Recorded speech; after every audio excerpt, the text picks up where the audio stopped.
Hare Krishna, dear devotees, please accept my humble obeisances. We are reading from the book Civilization and Transcendence by His Divine Grace A.C. Bhaktivedanta Swami Śrila Prabhupāda. Let's continue from where we had left yesterday. So if we take Śrimad-Bhāgavatam as the real explanation of Vedanta Sutra, then we will understand Vedanta, the end of knowledge. And if we take shelter of the Mayavadi Vedantists, the bluffers, then we cannot understand Vedanta. People do not know anything, and as a result, they can be bluffed and cheated by anyone. Therefore, now they should learn from this Krishna consciousness movement what Vedanta is and what the explanation of Vedanta Sutra is. Then they will be benefited.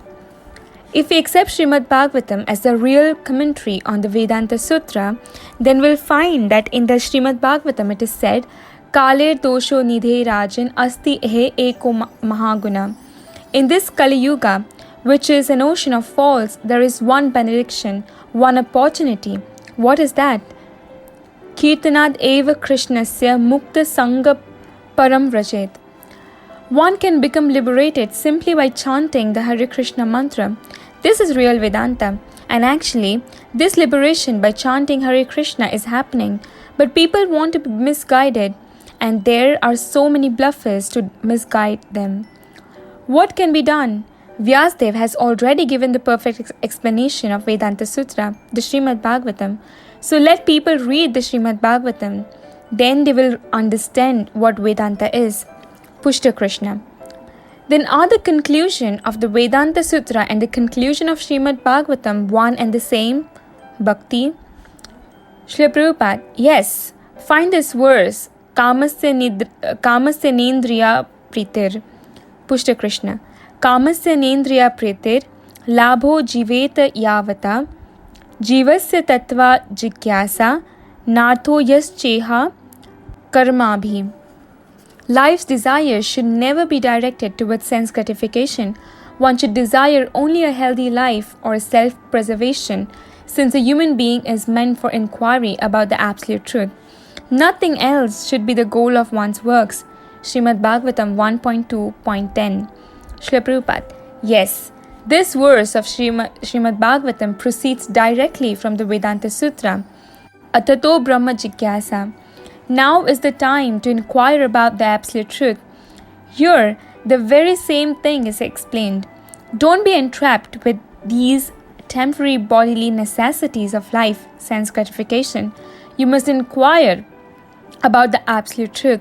The next verse of Śrimad-Bhāgavatam explains, Vadanti tat tattvavidas tattvam yaj jnanam advayam.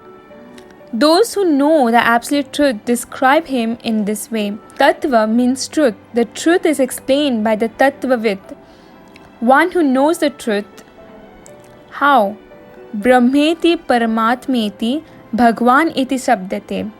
The absolute truth is explained as Brahman, the all-pervading spiritual effulgence, as Paramatma, the localized supersoul, or as Bhagwan, the Supreme Lord. Understanding these is what Vedanta Sutra means when it says, Atato Brahma Jigyasa.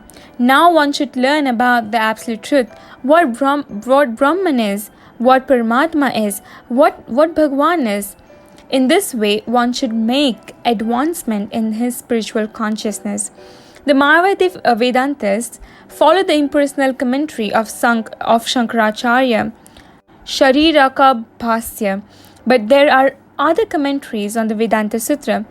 Besides the Śrimad-Bhāgavatam, the natural commentary by the author of Vedanta Sutra himself, there are Vedanta Bhasya written by Vaishnava Acharyas such as Ramanujacharya, Madhvacharya, Vishnu Swami, and Baldev Vidyabhushan.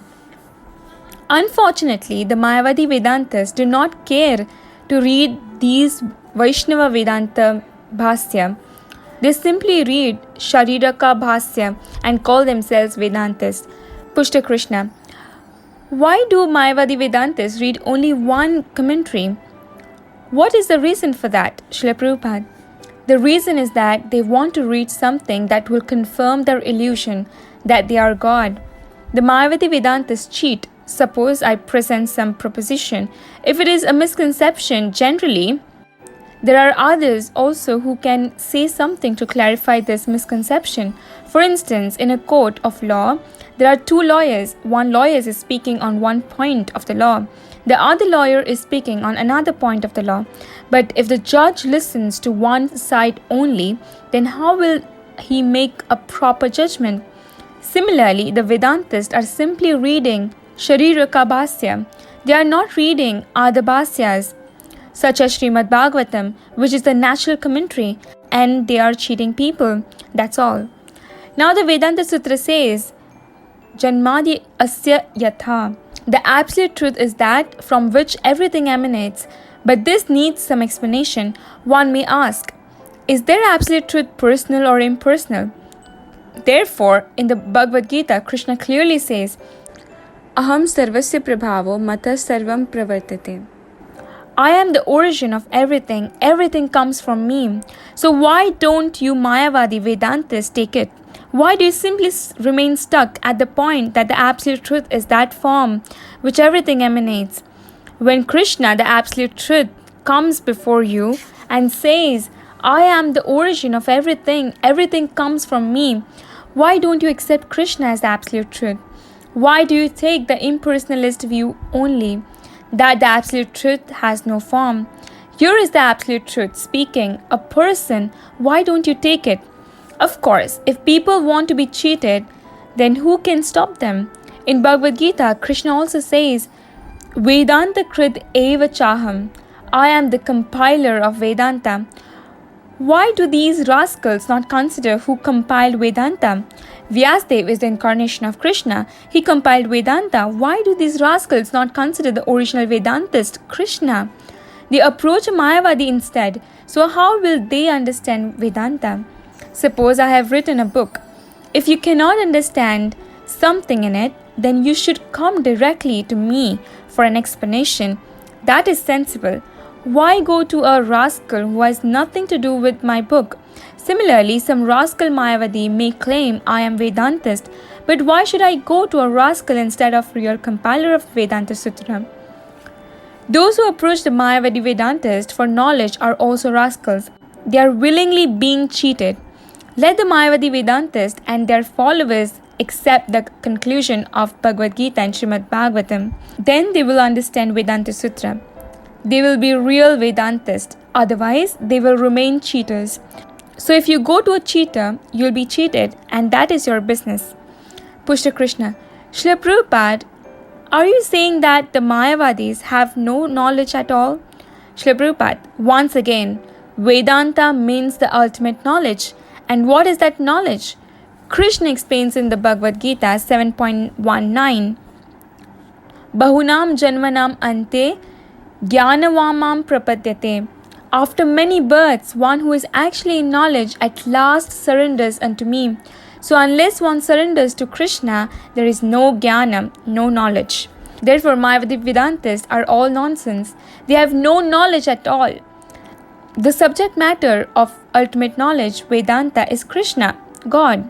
So if one does not know who God is, who Krishna is, and if one does not surrender to him, then where is the question of knowledge? But if a rascal claims that I am a man of knowledge, what can be done? So let's stop here for today. Thank you very much. Srila Prabhupāda ki Jai.